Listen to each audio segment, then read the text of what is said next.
The cardboard box felt heavier than it should have as I carried it up the narrow staircase of my grandmother's Victorian home in Salem, Massachusetts. October winds rattled the windows and the floorboards creaked beneath my feet with each step. My grandmother had passed away 3 weeks ago, leaving me her only grandchild to sort through the remnants of her 94 years of life. "Just take whatever you want, Emma," my mother had said, her voice tired from grief. "Most of it will end up donated anyway." The attic smelled of mothballs and thyme. Dust particles danced in the beams of late afternoon sunlight that streamed through the single round window. I set the box down beside dozens of others, all neatly labeled in my grandmother's perfect penmanship.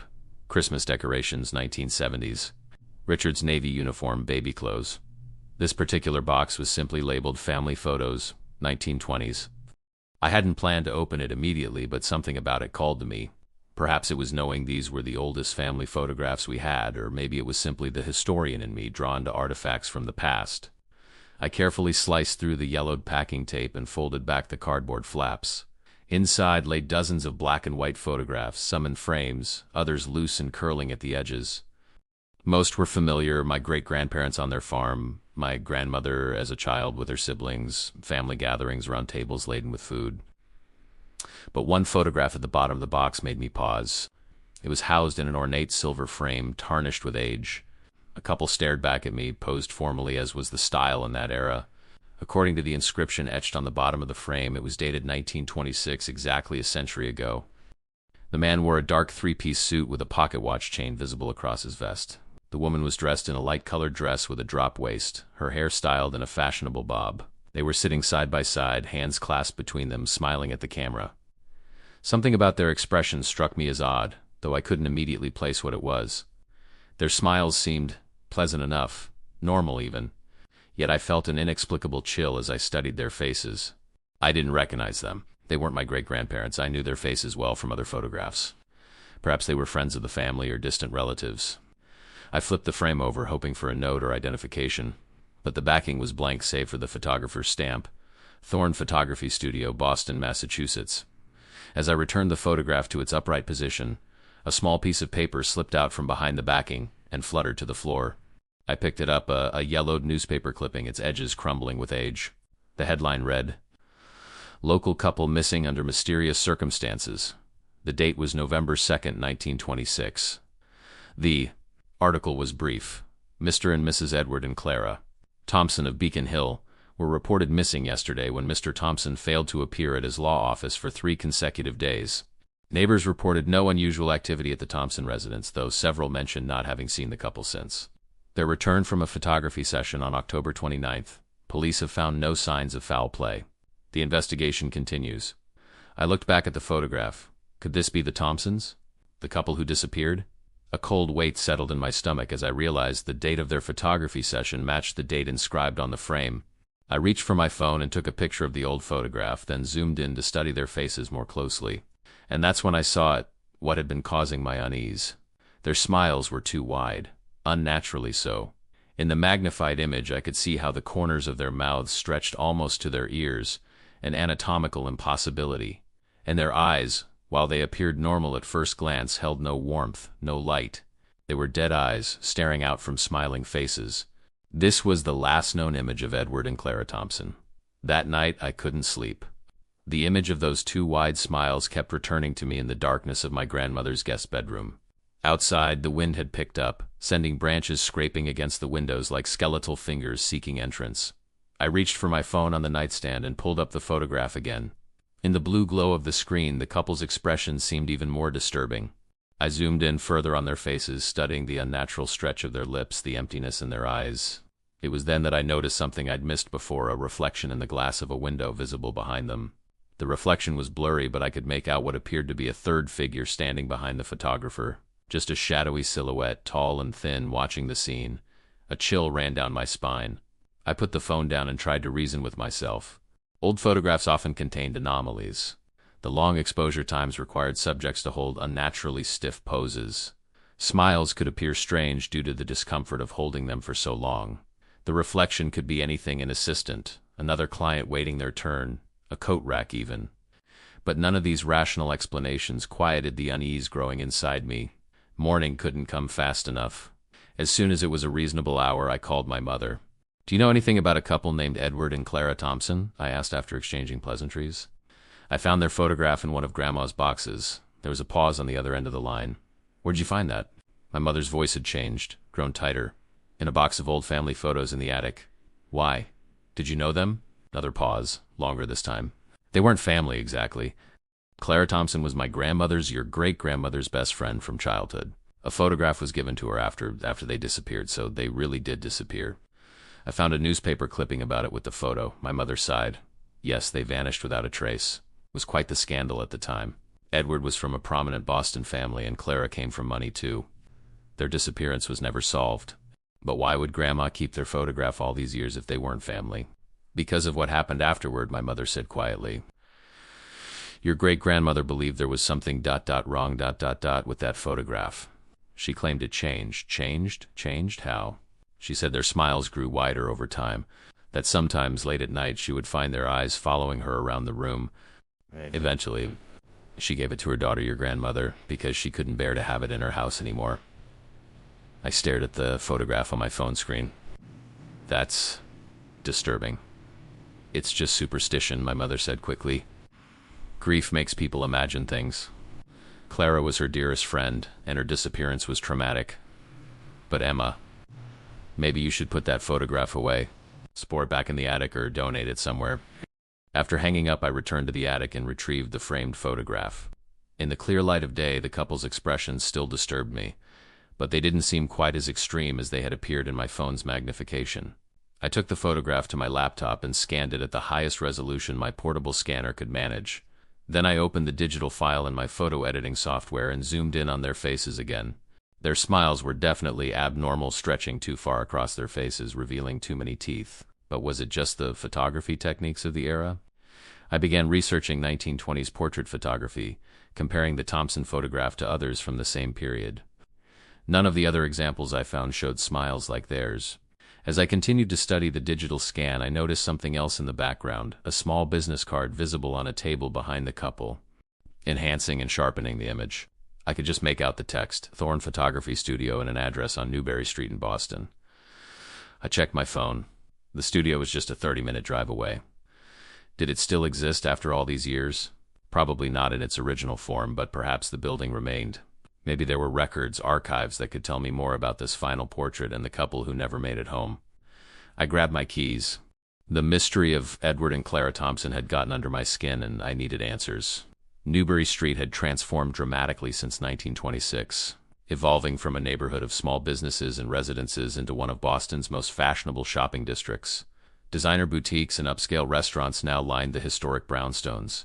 The address from the business card led me to a narrow building wedged between a coffee shop and a high-end jewelry store. A small plaque beside the entrance read Thorne Building, Est, 1901. My pulse quickened. At least the building had survived. The ground floor now housed an art gallery displaying modern sculptures that twisted like frozen screams.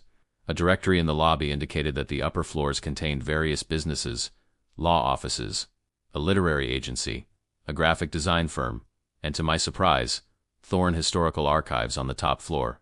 The elevator creaked as it carried me upward, the sound reminiscent of old bones. When the doors opened, I found myself in a small, dimly lit reception area. Dust motes floated in the air, and the walls were lined with framed photographs, all portraits from different eras, all taken at Thorne's studio. Behind an antique desk sat an elderly man with wispy white hair and thick glasses. He looked up as I approached, his watery blue eyes magnified behind the lenses. "Can I help you?" His voice was reedy, thin with age. "I hope so," I said, pulling out my phone to show him the photograph of the Thompsons. "I'm researching this portrait taken here in 1926. I'm trying to learn more about the subjects. Edward and Clara Thompson."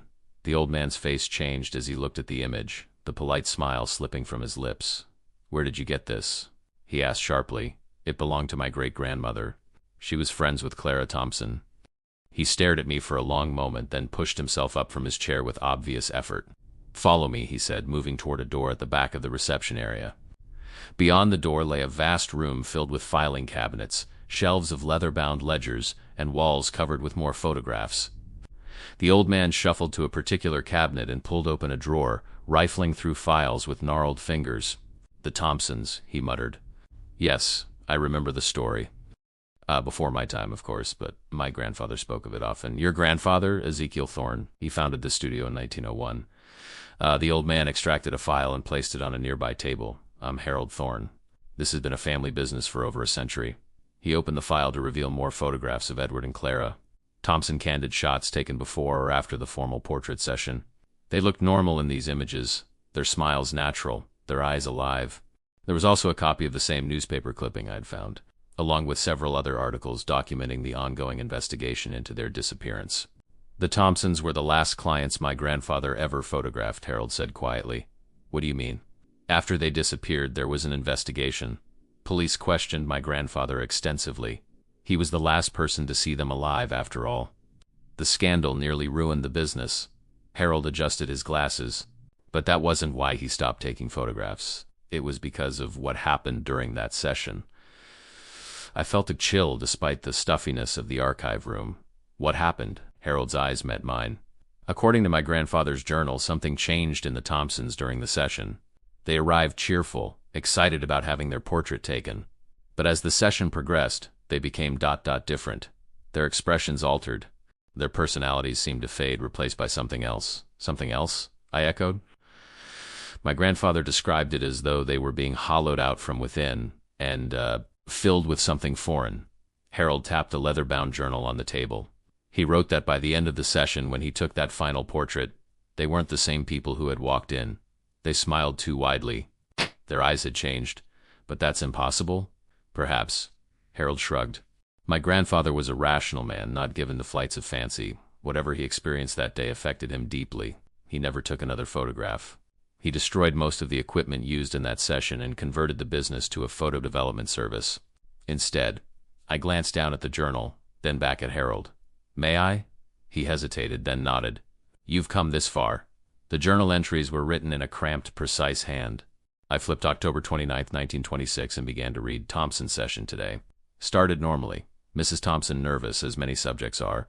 Mr. Thompson jovial, making jokes to put his wife at ease. First several plates exposed without incident. Then the strange clicking began. At first I thought it was the camera mechanism malfunctioning, but the sound seemed to come from the darkened corners of the studio. Mrs. Thompson heard it too. I saw her stiffen, her eyes darting to the shadows behind me. With each subsequent exposure, the clicking grew louder. Neither of the Thompsons spoke of it, but I could see awareness in their eyes. By the fifth plate, Mrs. Thompson's smile had begun to change, stretching wider than natural, her eyes growing glassy. Mr. Thompson followed soon after. By the final exposure, the portrait they had commissioned both sat unnaturally still, smiling those terrible smiles. When I instructed them that the session was complete, neither moved. They remained seated for several minutes before rising in unison, still smiling and walking out without a word of farewell. I developed the plates immediately. In each progressive image, their transformation is visible, and in the background of the final portrait, barely visible in the studio mirror, I caught a glimpse of what was making the clicking sound. I dare not describe it. I have locked that plate away and pray it never sees the light of day. Did your grandfather ever describe what he saw in the mirror? I asked Harold, my mouth dry. The old man shook his head. No, that part of the story died with him, but he was never the same afterward. My father said he became obsessed with researching similar cases, other photographers whose subjects had disappeared or changed after having their portraits taken. Were there many? More than you might think. Harold gestured to a section of filing cabinets against the far wall. Cases dating back to the earliest days of photography. Most were dismissed as coincidences or hoaxes, but my grandfather believed there was a pattern. What kind of pattern? Harold hesitated, then said he believed certain cameras or perhaps certain photographic techniques could capture more than just a person's image, that they could somehow trap something essential about the subject, and sometimes, in that process, create a vacancy that other things could fill. A chill ran through me. Other things? Entities? Presences? Things that exist just beyond our perception. Harold's voice had dropped to a near whisper. Things that want to be here, in our world, wearing our faces. I glanced back down at the photograph of the Thompsons, at their two wide smiles and empty eyes. So you can't seriously believe what I believe doesn't matter, Harold interrupted. But I will tell you this. My grandfather tracked the history of every piece of equipment used in his studio that day. The camera, the particular chemical formula used in developing the plates, the backdrop, even the chair the Thompsons sat in, and each item had been previously owned by photographers who had documented similar cases. The camera had belonged to a New Orleans photographer whose subjects, a family of 4, vanished in 1887. The chemical formula came from a London studio where, in 1902, a bride's portrait showed her with a smile that literally split her face in half.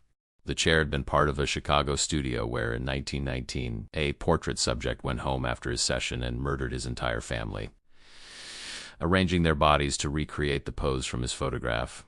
Harold sighed heavily. My grandfather believed these items had become conduits, that they had been tainted by whatever had passed through them. But that's superstition, I protested weakly. There must be rational explanations for each of those cases. Perhaps. Harold didn't sound convinced. But answer me this. Why do you think your great-grandmother kept that photograph all those years, even though it disturbed her? Why did your grandmother do the same? Why didn't they simply destroy it? I had no answer. Because they couldn't, Harold said softly. Those who possess such photographs report the same experience, a compulsion to keep them, to look at them, even when they cause terror. It's as though the photographs themselves resist destruction. That's ridiculous, I said, but even as the words left my mouth, I thought about how I had been drawn to open that particular box in the attic, how I had been unable to stop thinking about the photograph, how I had driven to Boston to learn more. Is it? Harold asked. Then tell me, have you noticed any changes in the photograph since you found it? The question caught me off guard. Changes? No, it's just an old photograph. Look again, Harold insisted, pointing to my phone. Compare it to what you see here in these other images of the Thompsons. I pulled up the digital scan I'd made earlier and placed my phone next to the candid shots in Harold's file. The difference was subtle but unmistakable in my most recent image. The Thompsons' smiles were indeed wider than in the earlier photographs I had taken, the emptiness in their eyes more pronounced. That's impossible, I whispered. Digital photographs don't change. No, Harold agreed.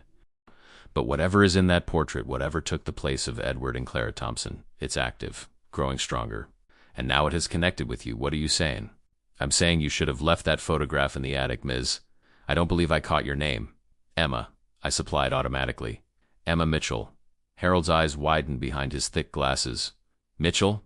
Any relation to Georgia Mitchell? The name sent another chill through me. That was my great-grandmother's name, Georgia Mitchell. How did you... She came here, Harold said, his voice urgent now. In 1927, after the Thompsons disappeared, she spoke with my grandfather, just as you're speaking with me now. She wanted answers about her friends. Did she find any? I don't know. But there's a note about her visit in my grandfather's journal. Harold flipped forward several pages and pointed to an entry dated March 15th, 1927. Georgia Mitchell came to the studio today asking about her friends, the Thompsons. I told her what I could, though not everything. She brought something troubling, a letter received from Clara Thompson a week after the couple had disappeared. The postmark was from Arkham. The letter contained only one sentence. We're still smiling. The handwriting was Clara's, but Georgia said it felt wrong somehow, too precise, too perfect, as though someone had copied her hand rather than written naturally. Arkham, the name triggered a memory. Wasn't that the fictional town from H.P. Lovecraft stories? But Harold was reading it from his grandfather's journal as though it were a real place. There's no town called Arkham, I said. It's fictional. Harold looked at me strangely. Arkham, Massachusetts is very real, Miss Mitchell. A small town about 30 miles north of here. It was incorporated in 1691 and abandoned in 1931 after a series of unexplained events decimated the population. The remaining structures were flooded in 1938 when the state built a reservoir over the site. My head was spinning. This was too much, too strange, too unsettling. I needed to leave to get some air to process everything I had learned. Thank you for your time, I said, standing abruptly. This has been ... informative. Harold rose as well, his expression grave. Miss Mitchell, wait. There's something important you should know about that photograph. But I was already backing toward the door, suddenly desperate to be away from this place, from these disturbing stories, from Harold Thorne's knowing eyes. I have to go, I said. I'm sorry. Miss Mitchell, please listen, Harold called after me. Whatever you do, don't. I didn't hear the rest of his warning as I hurried out of the archives, through the reception area, and into the waiting elevator. My heart was pounding as the doors closed, shutting out Harold's voice. As the elevator descended, I leaned against the wall and tried to calm my breathing. This was absurd. I was letting an old man's superstitions get to me. There was nothing supernatural about the Thompson photograph. They had probably been victims of a mundane crime robbery gone wrong, perhaps. The strange expressions in their portrait could be explained by the photographic techniques of the era, or by simple pareidolia, the human tendency to see patterns where none exist. And yet, When I looked down at my phone at the image of the Thompsons I'd scanned just that morning, their smiles seemed even wider now, stretching impossibly across their faces. And their eyes were looking directly at me, not at the camera as they had been before. The elevator doors opened with a cheerful ding, revealing the lobby. I stumbled out, desperate for fresh air and rational thought. Outside on Newbury Street, surrounded by the comforting sounds of modern life car horns, conversations, music from shop doorways, I tried to shake off the creeping dread that had followed me from the Thorn archives. But as I walked to my car, I couldn't escape the feeling that I was being watched by eyes that smiled too widely. The drive back to Salem should have cleared my head, but instead, my thoughts kept circling back to the Thompsons and their disturbing portrait. The rational part of my brain insisted that Harold Thorne was either delusional or deliberately trying to frighten me with ghost stories. After all, his tale is of photography, capturing souls and creating vacancies for entities to fill were absurd in the cold light of day, and yet I couldn't explain the apparent changes in the digital photograph on my phone, nor could I dismiss the unnatural dread I felt when looking at those two wide smiles. When I arrived back at my grandmother's house, dusk was already falling. The Victorian structure loomed against the darkening sky, its windows like vacant eyes watching my approach. I had always loved this house during childhood visits, but now, with what I had learned today, it felt different, colder, somehow knowing. I forced myself to be rational. I would take another look at the original photograph in its silver frame, compare it to my digital scan, and prove to myself that nothing had changed. That Harold Thorne's stories were just that, stories. The attic was darker now, the single round window admitting only the faint glow of streetlights. I flipped on the overhead light, which cast long shadows across the stacked boxes. The one labeled Family Photos, 1920s, sat where I had left it, its flaps still open. I reached inside, expecting to feel the cool metal of the silver frame, but my fingers found only more loose photographs. I rummaged deeper, then began methodically emptying the box. The Thompson portrait was gone. Had I put it somewhere else? Left it downstairs? I tried to remember my actions from that morning before I'd driven to Boston, but everything before my visit to the Thorne archive seemed strangely hazy. I went downstairs, searching the rooms I had been in that morning, the kitchen, the living room, my bedroom. No sign of the framed photograph. A creeping unease began to build in my stomach. I was certain I had left it in the box. How could it simply disappear? As I stood in the hallway, deliberating where to look next, I heard a sound from upstairs, a soft, rhythmic tapping, like fingernails against glass. It was coming from the direction of my bedroom. "Hello?" I called, though I knew I was alone in the house. "Is someone there?" No response, just the continued tapping. Tap, tap, tap. Pause. Tap, tap, tap. I climbed the stairs slowly, one hand trailing along the banister. The sound grew louder as I approached my bedroom door, which stood slightly ajar. I'd left the lights off when I'd searched the room moments ago, but now a faint glow spilled out into the hallway. I pushed the door open.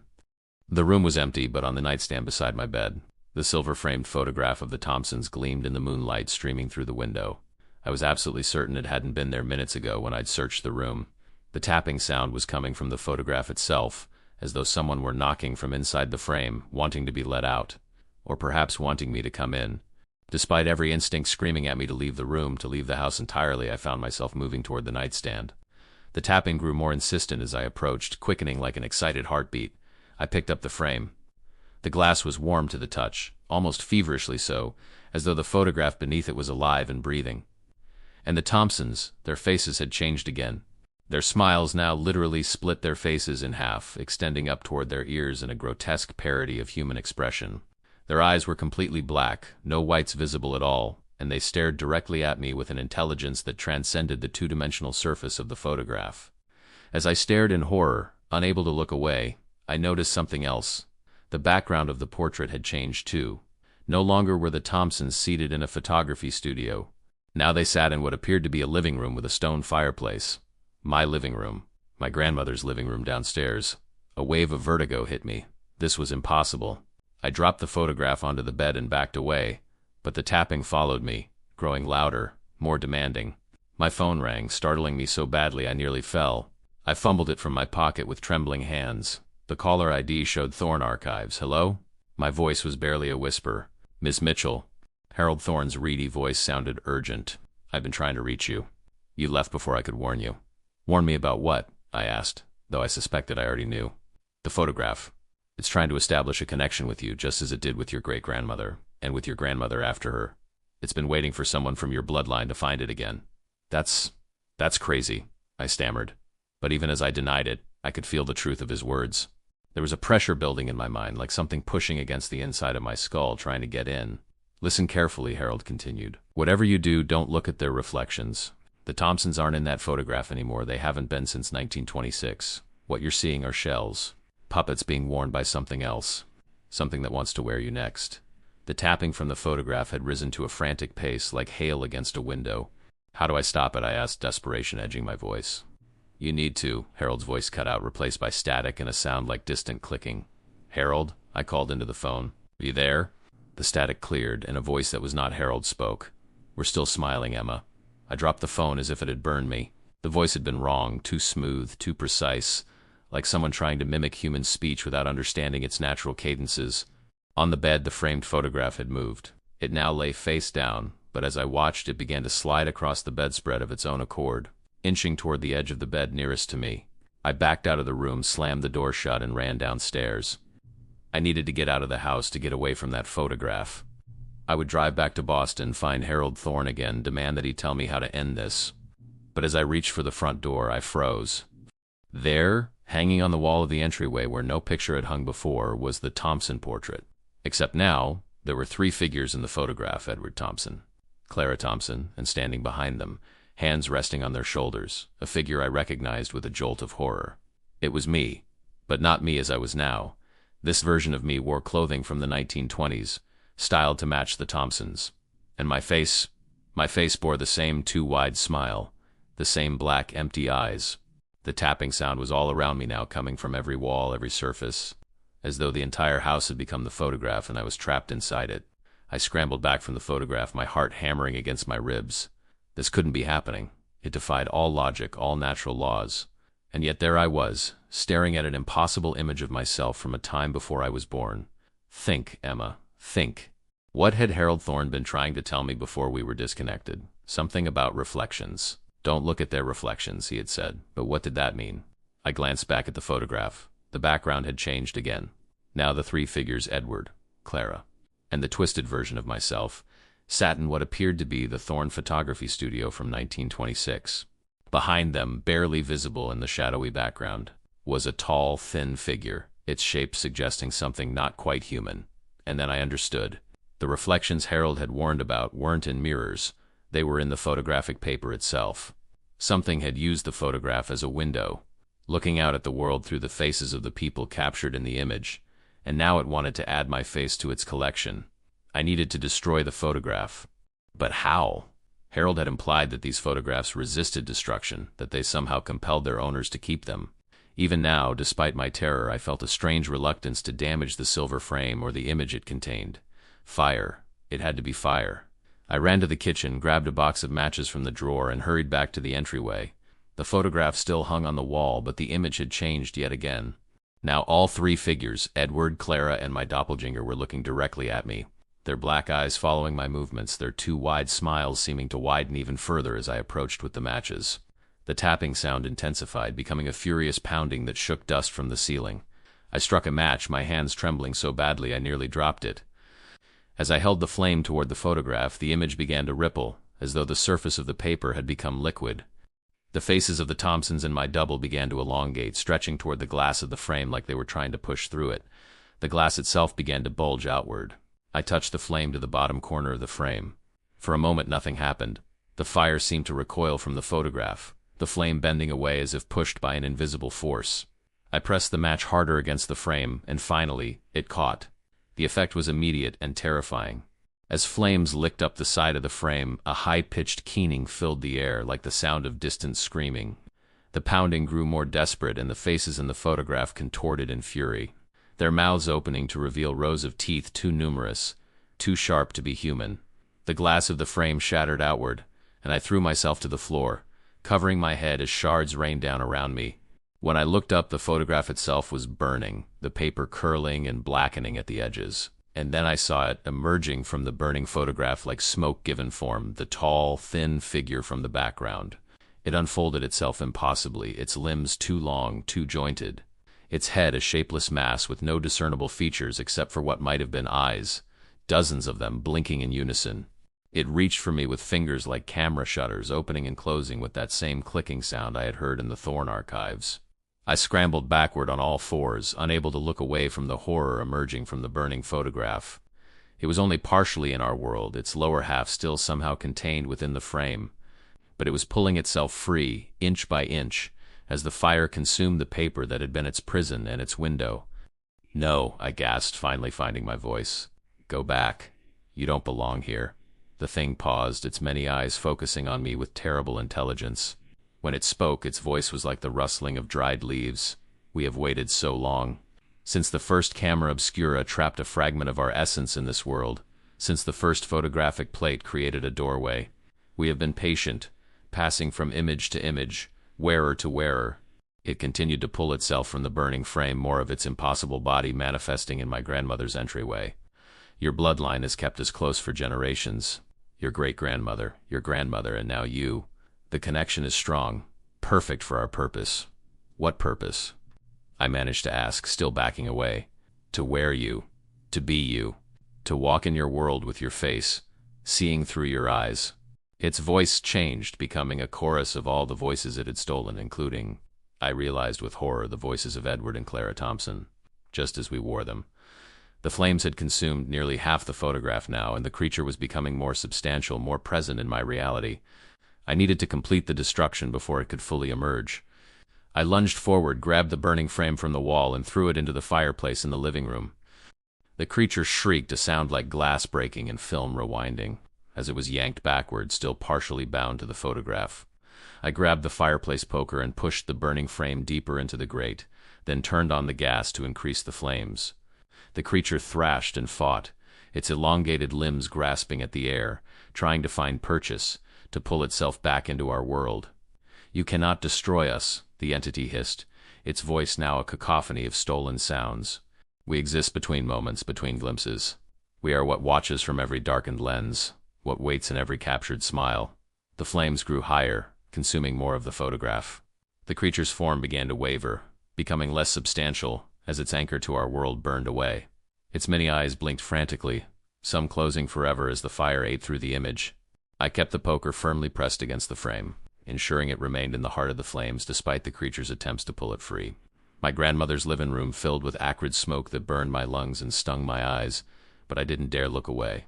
"Others will find us," the thing threatened as it continued to dissolve. "Other eyes will see. Other hands will touch. We have many doors, many windows." With a final piercing shriek that shattered the glass in the living room windows, the creature collapsed in on itself, folding back into the burning remnants of the photograph.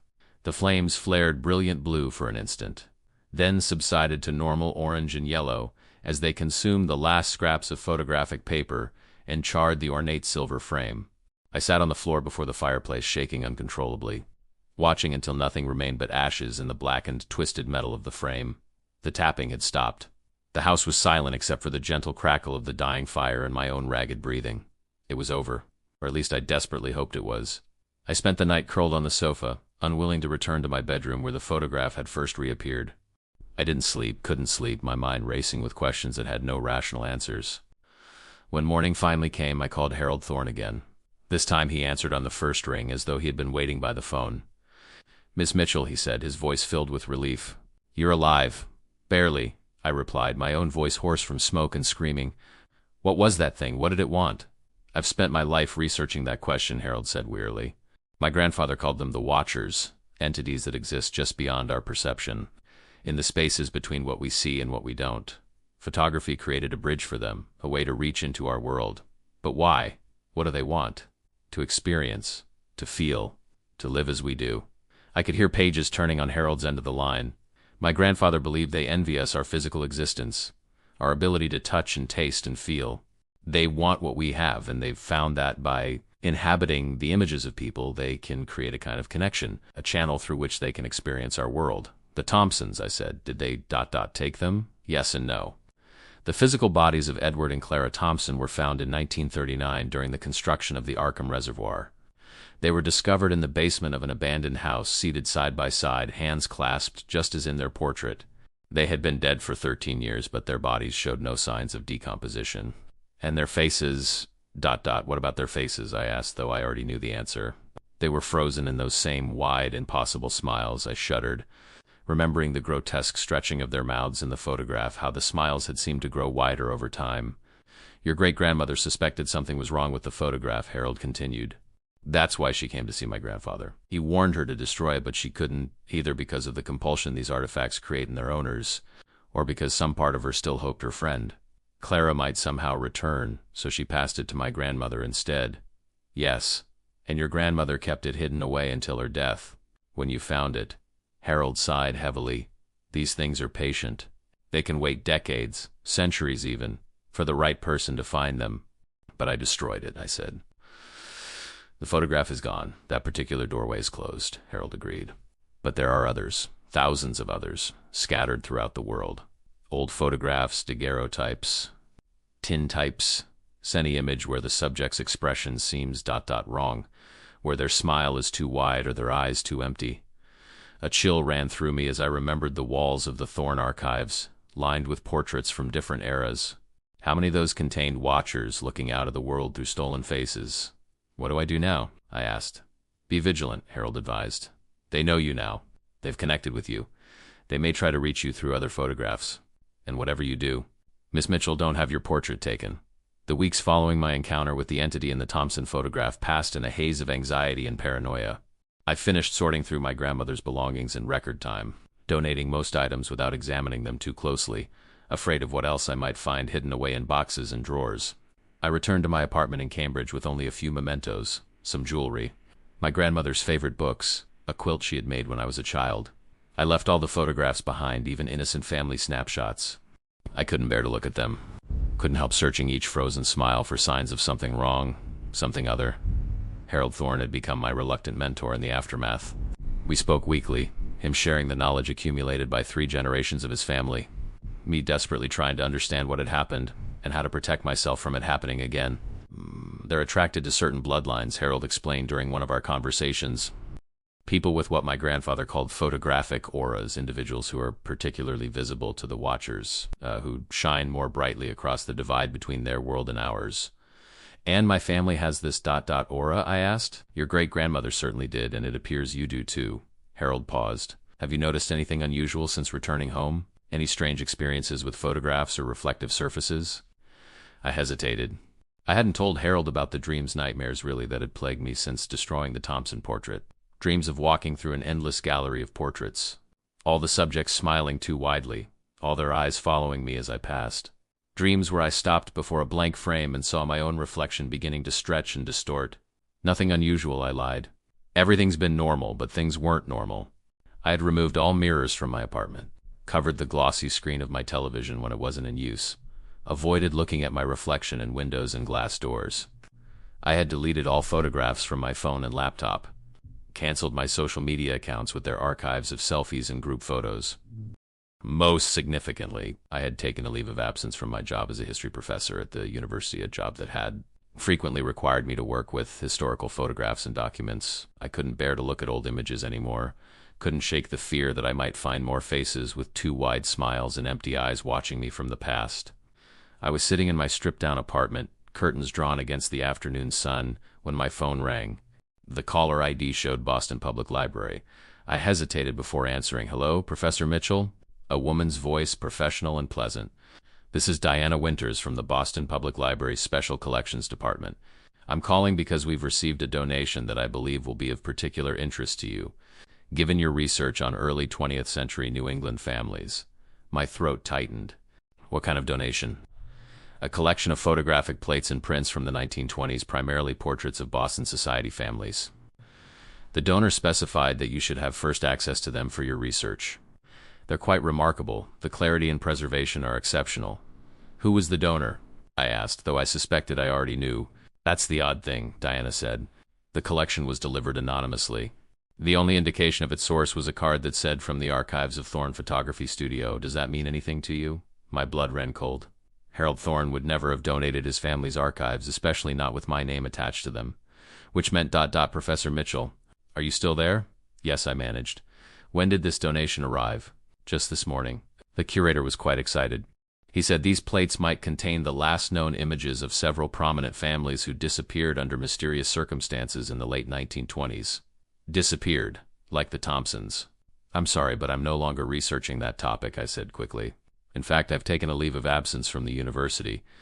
You should seal those photographs away without examining them. Better yet, destroy them. Silence on the other end of the line, then destroy them. Professor Mitchell, these are valuable historical artifacts. We couldn't possibly, please, I interrupted. You don't understand the danger. Danger? Diana sounded confused, then concerned. Professor Mitchell, are you feeling all right? Perhaps I should call back another time. No. Listen to me. Those photographs. But she'd already hung up. I sat frozen, phone still pressed to my ear, as dread washed over me. The Watchers had found another way to reach me, just as the entity had threatened before I destroyed it. Others will find us. Other eyes will see. I had to warn Harold. I dialed the Thorn archives, but the call went straight to voicemail. I left an urgent message, then grabbed my keys. I would drive to Boston immediately, talk to Harold in person, then go to the library, and somehow convince them of the danger posed by their new acquisition. The late afternoon traffic was heavy, extending what should have been a 20-minute drive into nearly an hour. By the time I reached Newbury Street, the sun was beginning to set, casting long shadows between the buildings. The Thorn building looked the same as it had weeks ago, narrow and wedged between more modern structures. I hurried inside and took the elevator to the top floor, my anxiety mounting with each passing second. The reception area of the Thorn archives was dark and empty. No sign of Harold behind the antique desk where I had first met him. Harold? I called out, moving toward the door that led to the archive room. It's Emma Mitchell. Are you here? No response. I pushed open the door to find the vast archive room also dark, illuminated only by the fading daylight filtering through dusty windows. The walls of photographs seemed to watch me as I moved cautiously between the filing cabinets. Harold? The sound from the far corner of the room made me jump, a soft click like a camera shutter. I spun toward it, heart racing. Who's there? My voice echoed slightly in the cavernous space. Another click, then another, forming a rhythm that was disturbingly familiar. The same tapping sound I had heard in my grandmother's house, coming from the Thompson photograph. I began backing toward the door, but froze when I saw movement among the shadowy shelves. A figure stepped into a shaft of dying sunlight, Harold Thorn. His wispy white hair disheveled, his thick glasses reflecting the light so that I couldn't see his eyes. Ms. Mitchell, he said, his voice oddly flat. I've been expecting you. Relief flooded through me. Harold, thank God something's happened. The Boston Public Library received a donation of photographs supposedly from your archives, but I know it wasn't from you. Which means I know all about the donation, Harold interrupted, his voice still unnaturally even. In fact, I personally delivered those photographs to the library this morning. I stared at him, confusion giving way to a creeping horror as he stepped closer and I could finally see his face clearly.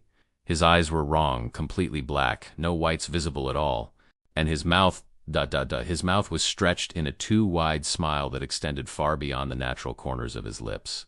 You're not Harold, I whispered. The thing wearing Harold's face tilted its head at an impossible angle. Not anymore, it agreed, the voice shifting, becoming that same rustling leaf sound I had heard in my grandmother's house. The old man served his purpose. 3 generations of Thorns, keeping our collections safe, cataloging our windows into your world. But his usefulness ended when he tried to help you close one of those windows. I backed away as the thing that wasn't Harold advanced toward me, moving with a jerky, unnatural gait as though it hadn't quite mastered the mechanics of human locomotion. What did you do to him? I demanded, trying to keep the tremor from my voice. The same thing we did to the Thompsons. The same thing we'll do to you. Not Harold gestured to the walls of photographs surrounding us. We've been collecting faces for a very long time, Emma Mitchell. Some we wear briefly, others we keep. Yours will be special, a perfect fit for crossing over completely. My back hit the wall. I was trapped between the advancing horror and the gallery of watching faces. I glanced desperately around for a weapon, an escape route, anything. Why me? I asked, trying to buy time. What makes my face so special? Your bloodline. Your photographic aura. Not Harold was only a few feet away now. Your great-grandmother could have been ours, but she was too cautious, too suspicious. Your grandmother the same. But you looked, you touched, you connected. My hand closed around something on a nearby shelf, a heavy metal paperweight. As the creature reached for me with Harold's hands, I swung the paperweight with all my strength, connecting with the side of its head. There was a sound like breaking glass, and Harold's face shattered. Not like flesh and bone, but like a photographic plate dropped on concrete. Cracks spread across his features, and through them I caught glimpses of something else, the same many-eyed horror I had seen emerging from the Thompson portrait. The creature staggered back, portions of Harold's face falling away like broken pottery to reveal the thing beneath. I didn't wait to see more. I ran, dodging between shelves and filing cabinets toward the exit. Behind me, the clicking sound intensified, joined by others from around the room from every photograph on the walls. As I reached the door, I risked a glance back and saw, to my horror, that the subjects in every portrait were changing, their faces distorting, smiles widening, eyes darkening. The watchers were waking up. I burst through the door into the reception area, slammed it shut behind me, and ran for the elevator. As the doors closed, I caught a final glimpse of the archive room door swinging open and something that was no longer remotely Harold Thorne emerging. Surrounded by a cloud of floating, clicking shapes like camera shutters detached from their cameras, the elevator seemed to descend with excruciating slowness. I repeatedly jabbed the lobby button, as though that might speed its progress. Behind the closed doors, I could hear scuttling sounds in the elevator shaft, as if something was climbing down the cables after me. When the doors finally opened, I bolted across the lobby and out onto Newberry Street, not stopping until I was half a block away. I turned to look back at the Thorne building, half expecting to see the thing that had been Harold pursuing me, but the entrance remained empty. For the moment, I was safe. But for how long? And what about the photographs that had been delivered to the Boston Public Library? If they were anything like the Thompson portrait, they represented dozens of potential doorways for the watchers to enter our world. I had to get to the library before anyone examined those photographs too closely. I checked the time, 7:45 p.m. The main branch of the Boston Public Library in Copley Square would be closing soon. I might just make it. I ran the few blocks to the library, my lungs burning, adrenaline pushing me forward. The grand entrance of the McKim building loomed ahead, its stone facade taking on an ominous cast in the gathering darkness. A few last patrons were exiting as I bounded up the steps. A security guard at the entrance eyed me skeptically as I tried to catch my breath. "Library's closing in 15 minutes, miss. I need to see someone in special collections," I gasped. "Diana Winters. It's an emergency." The guard looked dubious but directed me to the second floor. I thanked him and hurried inside, taking the marble staircase 2 steps at a time. The special collections reading room was nearly empty. Just a librarian organizing materials behind the main desk, and a single researcher gathering his things to leave. The nameplate on the desk read, "Diana Winters' curator." "Miss Winters?" I approached the desk, trying to appear calmer than I felt. "I'm Emma Mitchell. We spoke on the phone earlier about the photographic collection that was donated today." Diana looked up, recognition dawning on her face. "Professor Mitchell, yes. I wasn't expecting you this evening." She was younger than I had imagined from her voice. Perhaps in her early 30s, with dark-rimmed glasses and her hair pulled back in a neat bun. "I apologize for the confusion on the phone earlier," I said, forcing a smile. "I'd very much like to see those photographs after all." "Are they available?" Diana glanced at her watch. "We're closing in just a few minutes, but I suppose I could let you have a quick look. We haven't had time to properly catalog them yet." She disappeared into a back room and returned moments later carrying a large archival box. "Here they are," she said, placing the box on the desk. "As I mentioned, they're in remarkable condition considering their age. The donor included detailed notes about each subject." She handed me a leather-bound journal that looked disturbingly familiar.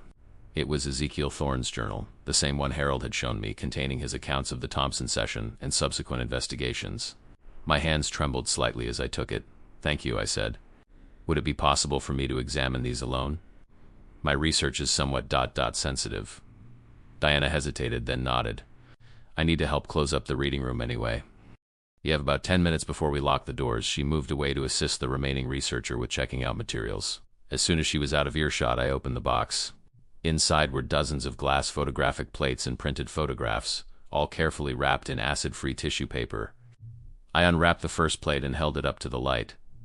It was a portrait of a family of 4 parents and 2 children, all dressed in clothing from the late 1800s.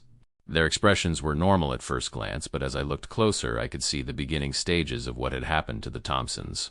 The mother's smile was slightly too fixed, the father's eyes a bit too vacant. I checked the back of the plate and found an inscription: "Williams Family, New Orleans, 1887. The same New Orleans photographer Harold had mentioned, whose subjects had vanished. I quickly rewrapped the plate and examined several more. Each showed similar, subtle abnormalities, smiles that were a fraction too wide, eyes that held a hint of emptiness. And each corresponded to a case Harold had told me about, the London Bride from 1902, the Chicago Man from 1919. These weren't just photographs. They were a catalog of the watchers' previous doorways, previous victims. And now they had been deliberately placed where I would find them. I turned to Ezekiel Thorne's journal, flipping through until I found the entry about the Thompson session. But as I read further, I discovered pages I hadn't seen during my visit to the archives, pages describing what had happened after the Thompsons disappeared. November 5th, 10th, 1926. I have made a terrible discovery. The entity that possessed the Thompsons did not simply take them. It is using them, wearing them like garments, walking about in the world with their faces. I saw them today on Tremont Street, moving stiffly among the crowds, their expressions fixed in those hideous smiles. They saw me watching and turned toward me in unison. I fled, but I know they recognized me. They will come for me next. For the camera. For my collection. The next entries detailed Ezekiel's frantic research into ways to contain or destroy the entities, culminating in a desperate plan. December 3rd, 1926. There is no way to destroy them, but they can be bound. Each photograph acts as both window and prison. If the original plates and prints are preserved, the entities remain connected to them, unable to fully cross over. I have gathered all the plates I can find, all the doorways I know of, and will seal them away. My son must continue this work after me, and his son after him. We are wardens now, keeping the doors locked, the windows shuttered. The Thorns hadn't been collecting these photographs out of morbid curiosity or for research. They had been containing the entities, preventing them from fully entering our world. Until now. I looked up from the journal to find Diana Winters standing over me, her expression concerned. "Professor Mitchell? We're closing now. I'll need to put these materials away." I had to warn her. "Miss Winters, these photographs are dangerous. They need to be contained, sealed away where no one can see them." Diana's brow furrowed. "Dangerous? They're just old photographs." "No, they're not." I stopped, realizing how insane I would sound if I told her the truth. "They're contaminated. The chemical processes used to develop them created toxic compounds that can cause hallucinations and paranoia in people who handle them." It was a desperate lie. But Diana's expression changed from confusion to alarm. "Why wasn't this mentioned when they were donated? We've had staff handling them all day. That's why I came as soon as I heard they were here." I improvised. "I've been researching these specific photographic techniques and their dangers. These plates need to be sealed in airtight containers and stored in a secure location until they can be properly decontaminated." Diana adjusted her glasses nervously. "I'll have to report this to the head of conservation immediately. In the meantime, I should follow protocol for potentially hazardous materials." She reached for the box. "Wait," I said, an idea forming. "Do you have a camera, a digital one, I mean? I need to document these for my research before they're sealed away." Diana hesitated, then nodded. "There's one in my office I use to document new acquisitions. I'll get it for you." As soon as she left, I quickly gathered all the photographic plates and prints from the box and stuffed them into my bag, along with Ezekiel Thorne's journal. I couldn't let these photographs remain here, where unsuspecting people might look at them too closely, might connect with what lurked behind those two wide smiles. Diana returned with a digital camera, but stopped short when she saw my bag bulging with the stolen materials. "Professor Mitchell, what are you doing? Those items belong to the library." "I'm sorry," I said, backing toward the exit. "I can't explain, but I need to take these. It's for everyone's safety." "That's theft of library property." Diana moved to block my path. "I'm calling security." I didn't want to hurt her, but I couldn't let her stop me either. As she reached for the phone on her desk, I feinted to one side, then darted past her when she moved to intercept me. I ran for the stairs, Diana's shouts echoing behind me. The security guard from the entrance was already halfway up the stairs, responding to the commotion. I turned and ran the other way, deeper into the library, searching desperately for another exit. I found myself in the stacks, rows of bookshelves creating a labyrinth around me. I could hear voices calling out, security personnel searching for me. I ducked into a narrow aisle between two tall shelves and tried to catch my breath, to think. What was I doing? I had just committed a crime stealing valuable historical materials from a public library. But what choice did I have? I couldn't let the Watchers claim more victims. I couldn't let them find more doorways into our world. A sound from the end of the aisle made me freeze. A soft, familiar clicking. I turned slowly to see a figure standing in the shadows. As it stepped forward into the dim light, I saw it was Diana Winters, but not Diana as she had been moments ago.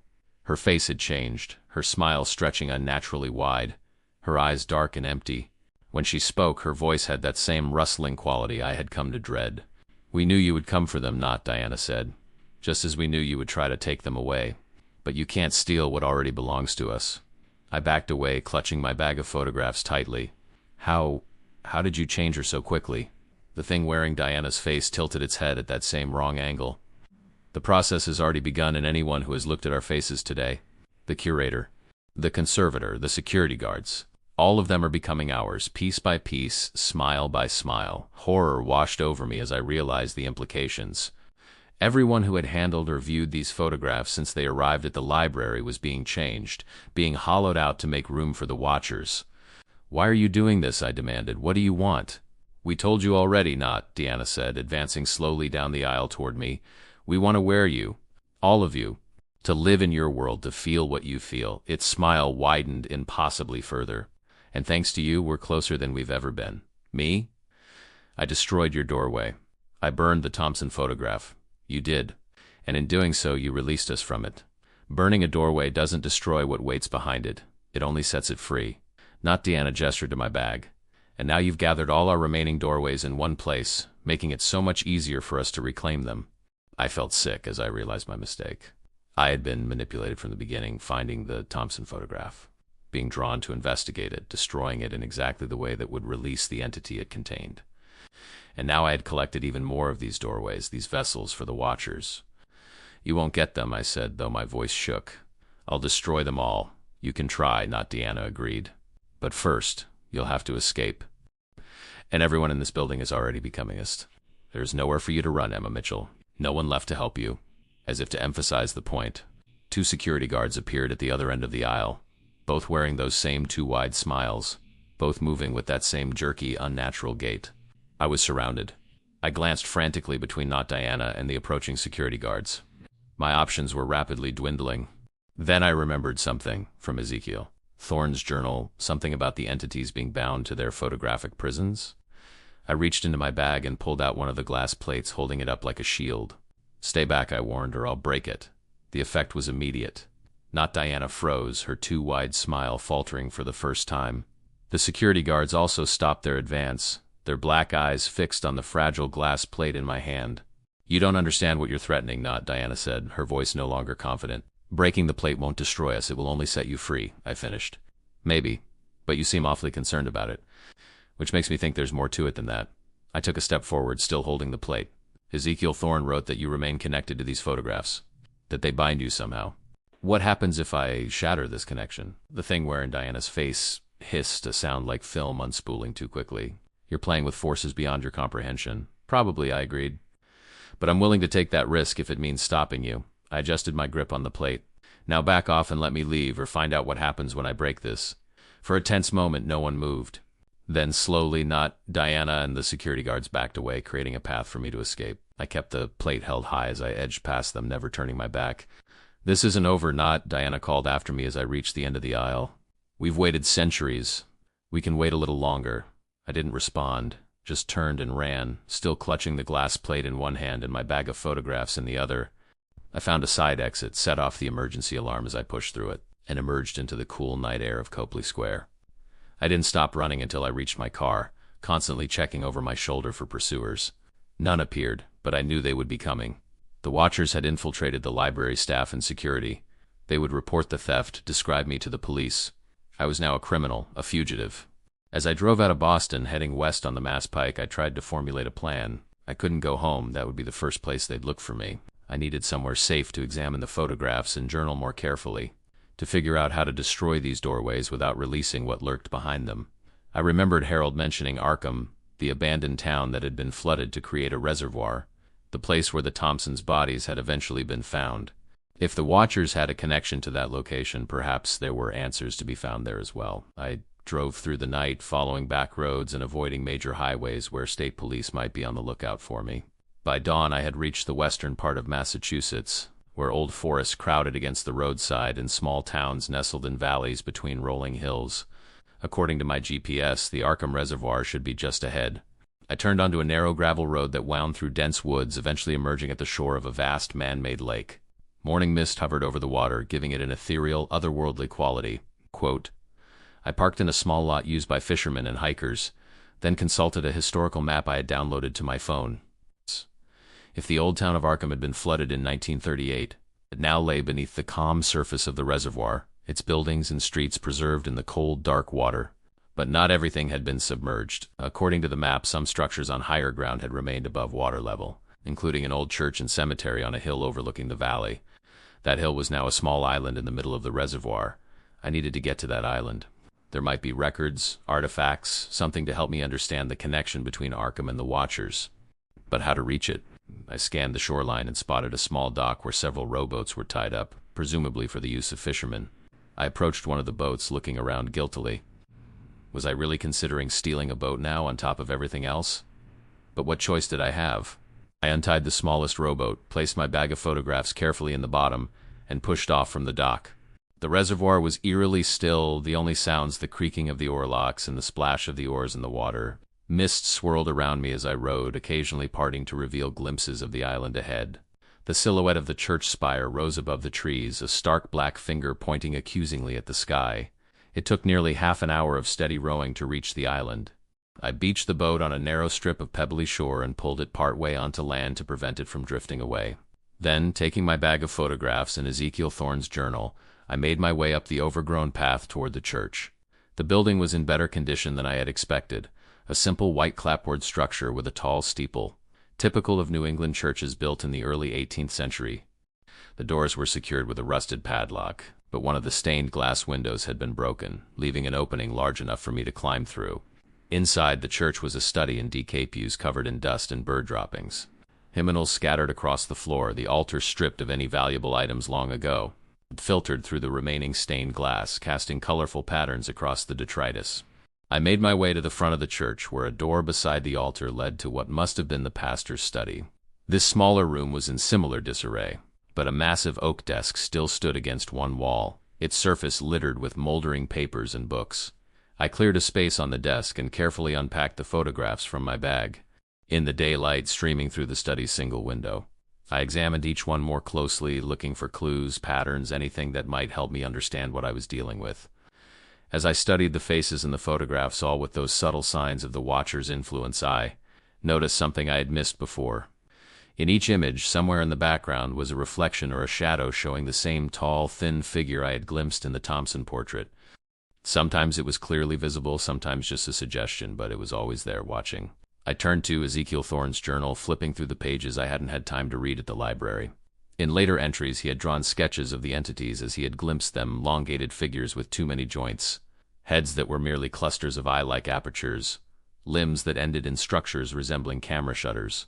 One passage caught my attention. January 17, 1927. I have traced the origins of these entities to Arkham.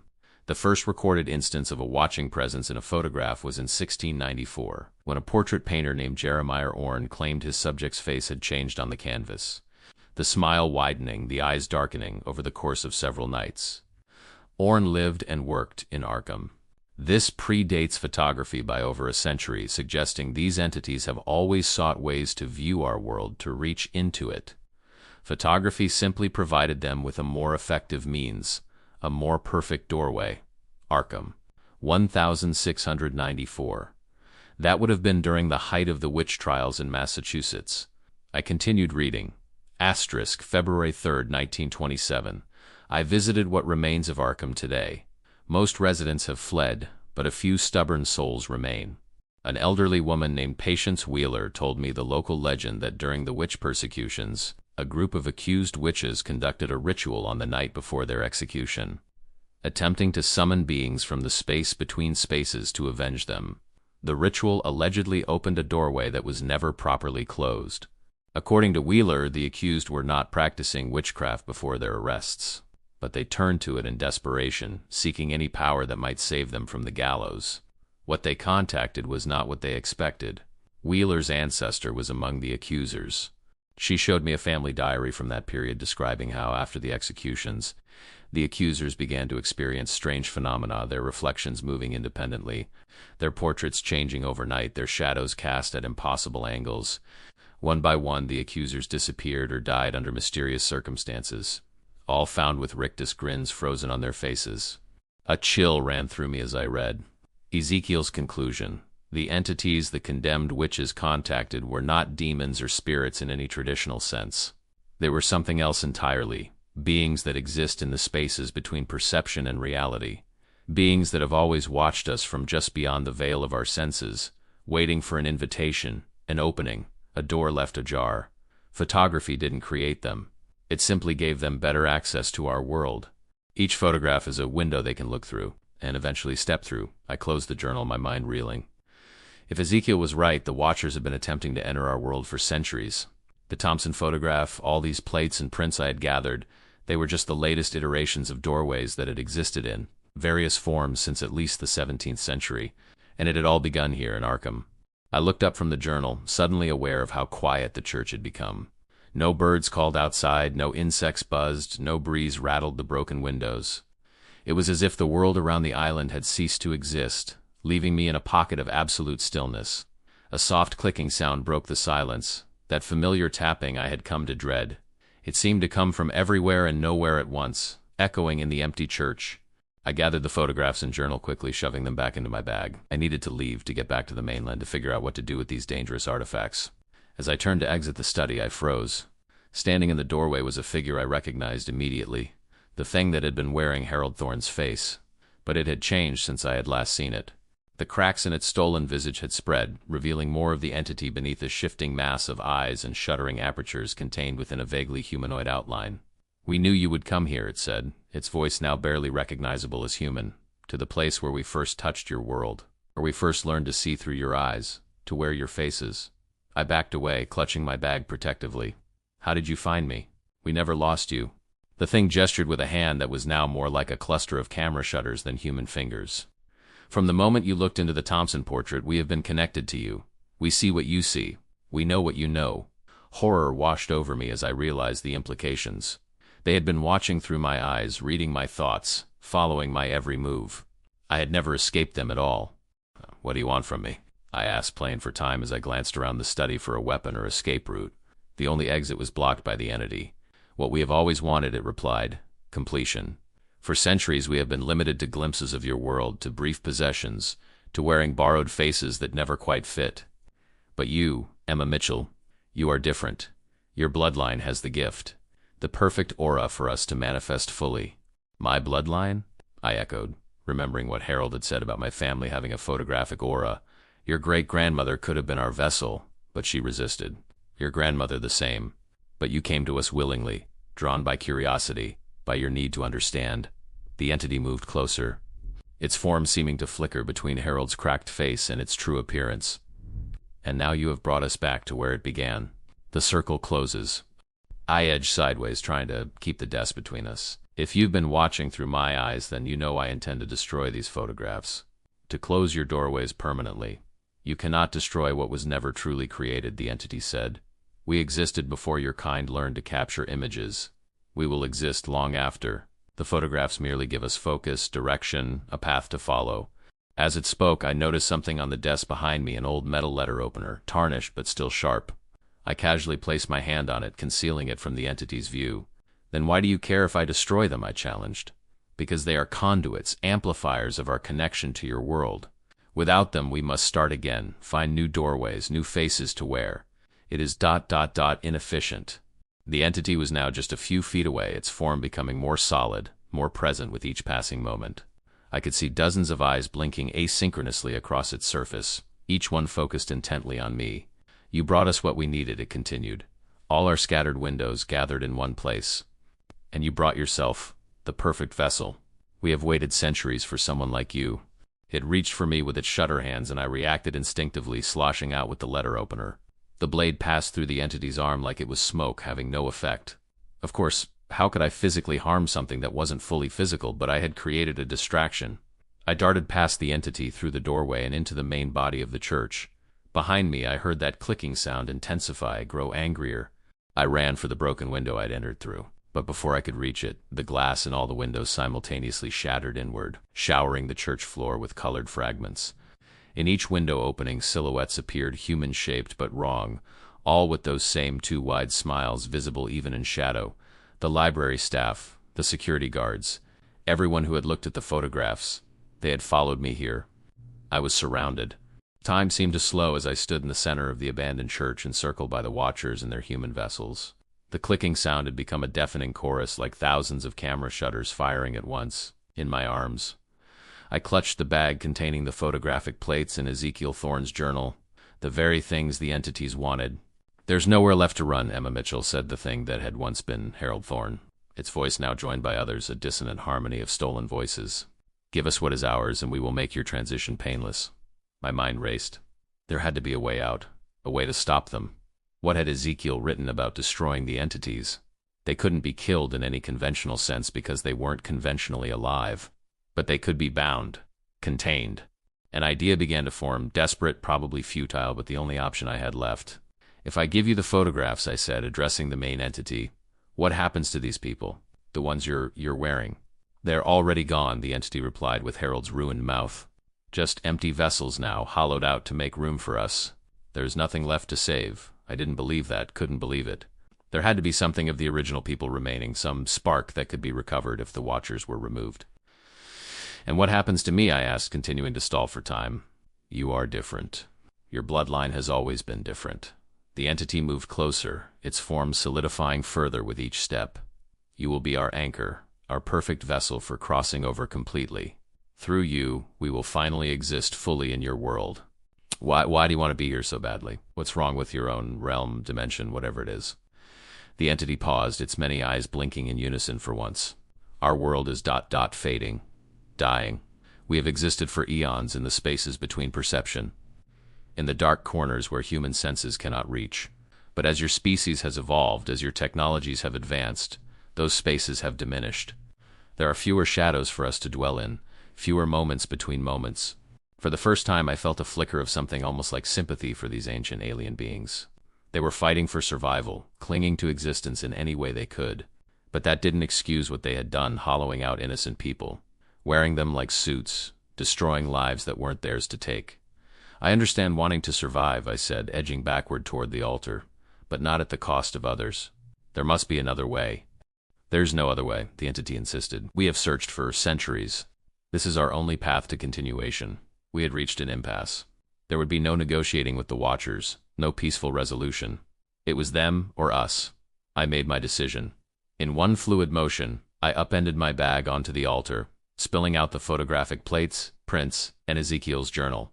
Before the entities could react, I grabbed the heavy brass cross that still stood on the altar and smashed it down onto the first glass plate. The effect was instantaneous and terrifying.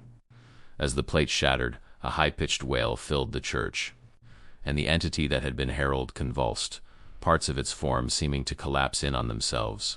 The human vessels at the windows similarly staggered, their too wide smiles faltering. I didn't hesitate. I brought the cross down again and again, smashing plate after plate, each impact releasing another shriek into the air, each destruction causing the entities to weaken further. Stop! The main entity's voice was no longer calm, no longer confident. It lurched toward me, its form becoming less substantial with each plate I destroyed. You don't know what you're doing. I know exactly what I'm doing, I replied, continuing my work of destruction. I'm closing your doorways. All of them.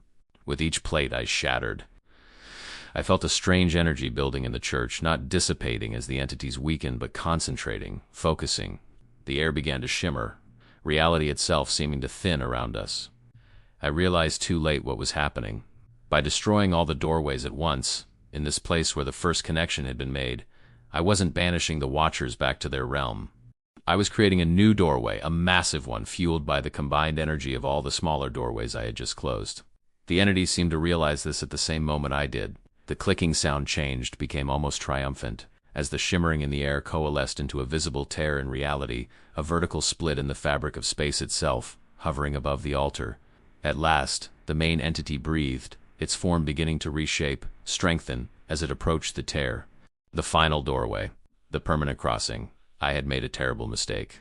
Instead of defeating the Watchers, I had given them exactly what they wanted, a way to enter our world completely, irreversibly. But as the entity reached for the tear, another voice spoke from behind me, a voice I recognized with a shock of joy and relief. That's far enough. I turned to see Harold Thorne, the real Harold Thorne, standing in the doorway of the church. He looked haggard, exhausted, but very much alive in himself. In his hands he held what appeared to be an antique camera, its brass fittings gleaming dully in the strange light from the tear. "Harold," I gasped. "You're alive." "But how?" "They couldn't fully take me," Harold explained, his eyes fixed on the entity that wore his face. 3 generations of Thorns have developed certain ... resistances. They could only create a copy, a simulacrum, while I escaped." The entity hissed in frustration, its attention divided between Harold and the pulsing tear in reality. What do we do? I asked, gesturing at the growing rift. I've made everything worse. Not necessarily, Harold said grimly. He raised the antique camera. This was my grandfather's, the one he used to photograph the Thompsons. I've modified it. If the Watchers want a doorway, we'll give them one, but not the kind they're expecting. Before I could ask what he meant, Harold aimed the camera at the main entity and pressed the shutter release. There was a blinding flash, and when my vision cleared, the entity stood frozen, its form rippling like disturbed water. What did you do? I asked as Harold quickly wound the film advance and took another photograph, this time aiming at the human vessels by the windows. Reverse the process, Harold replied, continuing to photograph each entity in turn. My grandfather spent decades researching how to trap the Watchers more permanently. He discovered that the same process that lets them look into our world can be used to capture them, not just their images, but their essences. With each flash of the camera, another entity froze, became less substantial. The clicking chorus that had filled the church began to fade, replaced by a sound like distant wind. The tear. I pointed at the rift above the altar, which was pulsing more violently now, expanding. It's still growing. That's the final piece, Harold said, handing me the camera. Keep photographing them. Don't stop until they're all gone. I took the camera, continuing Harold's work while he moved to the altar. From his coat pocket, he produced a small leather pouch. Opening it, he withdrew what looked like photographic negatives, thin, dark sheets that seemed to absorb light rather than reflect it. What are those? I asked between camera flashes. Captured moments, Harold replied cryptically. Spaces between spaces. What the Watchers call home. He held the negatives up to the tear, which responded by pulsing more rapidly, the edges of the rift beginning to curl toward the dark sheets, as if drawn by magnetic attraction. They wanted a doorway, Harold continued, his voice strained with effort as he fought to hold the negatives steady. But every door swings both ways. The main entity, the thing wearing Harold's face, seemed to understand what was happening. Quote, it lurched forward with renewed vigor, reaching for Harold with its shutter hands. No! I cried, dropping the camera and rushing to intercept it. Too late, I realized my mistake. This was what the entity had wanted, to separate me from the camera, to stop the process of capturing its brethren. It seized me with surprising strength, its form solidifying as it touched me. The perfect vessel, it hissed in my ear. At last, I felt a cold sensation spreading from where it gripped my arms, like ice forming inside my veins, creeping toward my heart. The entity was attempting to enter me, to wear me from the inside out. Harold? I gasped, fighting against the spreading cold. Hurry. Harold turned from the altar, saw my predicament, and made a split-second decision. With a powerful motion, he thrust the negatives directly into the center of the tear. The effect was like an implosion in reverse. The tear suddenly expanded to fill the entire church, enveloping everything in a light so bright it was almost solid. I felt the entity's grip on me loosen as it was pulled toward the light, its form stretching, thinning. No, it shrieked, a sound of pure desperation. We were so close. All around us, the other entities were similarly affected, torn from their human vessels and drawn inexorably toward the light. The vessels themselves, the library staff, the security guards collapsed to the floor like puppets with cut strings, unconscious but, I hoped, still alive. The main entity made one last desperate grab for me, its shutter hands catching my wrist. For a moment we were connected, its consciousness touching mine. In that brief contact, I glimpsed its world, a place of shifting perspectives and impossible geometries. A realm where light and shadow were sentient, where time moved sideways. I felt its ancient loneliness, its desperate desire to feel and experience as humans did. Then Harold was there, prying its grip from my wrist, pulling me away. Let her go, he commanded, his voice carrying an authority that seemed to resonate with the light itself. Return to your own realm. With a final wail of defeat, the entity released me and was sucked into the light along with all its brethren. The tear began to contract, the brilliant radiance diminishing until, with a sound like a camera shutter closing, it vanished entirely. Silence fell over the church. The human vessels began to stir, groaning. Their faces returned to normal. No more too wide smiles, no more empty eyes. They would recover, though they would have no memory of being warned by the Watchers. I turned to Harold, 1,000 questions on my lips, but the words died as I saw him. He was fading, becoming transparent, like an overexposed photograph gradually disappearing in strong light. Harold? I reached for him, but my hand passed through his arm. What's happening to you? He smiled sadly. I had to use myself as an anchor for the negatives. A human connection to ensure the doorway closed properly this time. No, I protested, tears welling in my eyes. There must be another way. We can find it's all right, Emma, Harold said gently. My family has guarded against the Watchers for 3 generations. It's fitting that I should be the one to end it, but you'll be trapped with them, in their world. Not trapped, transformed. Harold's form continued to fade. I'll become a Watcher of a different kind, ensuring they never find another doorway into our world. I couldn't speak, could only watch as Harold Thorne, the last of his line, the final guardian against the entities from between spaces, gradually disappeared from view. Before he vanished completely, he said one last thing. Remember, Emma, in every photograph, every reflection, every shadow, there are eyes watching. Be careful what you show them. And then he was gone. I stood alone in the ruined church, surrounded by the slowly recovering victims of the Watchers, the shattered remains of the photographic plates scattered across the altar. Sunlight began to stream through the empty window frames, the unnatural stillness that had enveloped the island lifting at last. In the days that followed, I helped the confused library staff and security guards return to Boston, creating a plausible story about carbon monoxide poisoning to explain their memory loss and strange behavior. I returned Ezekiel Thorne's journal to the library's special collections, properly cataloged this time, where it would be safe but accessible to those who might need its warnings in the future. The Thorne archives on Newbury Street were closed. The building eventually sold to developers who knew nothing of its history or significance. The photographs that had lined its walls were carefully destroyed, not in fire, but in specialized chemical baths that dissolved the images without releasing what might lurk within them. As for me, I returned to my teaching position at the university, but I no longer specialized in historical photography. Instead, I focused on written documents on words rather than images. I removed all mirrors from my home, covered my laptop camera, avoided having my picture taken, because I knew, as Harold had warned, that there are always eyes watching from the spaces between perception, and I had no desire to show them my face ever again. Sometimes, late at night, I dream of Harold Thorne, transformed and vigilant in that other realm, standing guard against the Watchers, and I wonder if somewhere in the vast collection of my grandmother's photographs there might be other faces with 2 wide smiles and empty eyes, other doorways waiting to be opened. I wonder, but I do not look. After all, some things are better left unseen.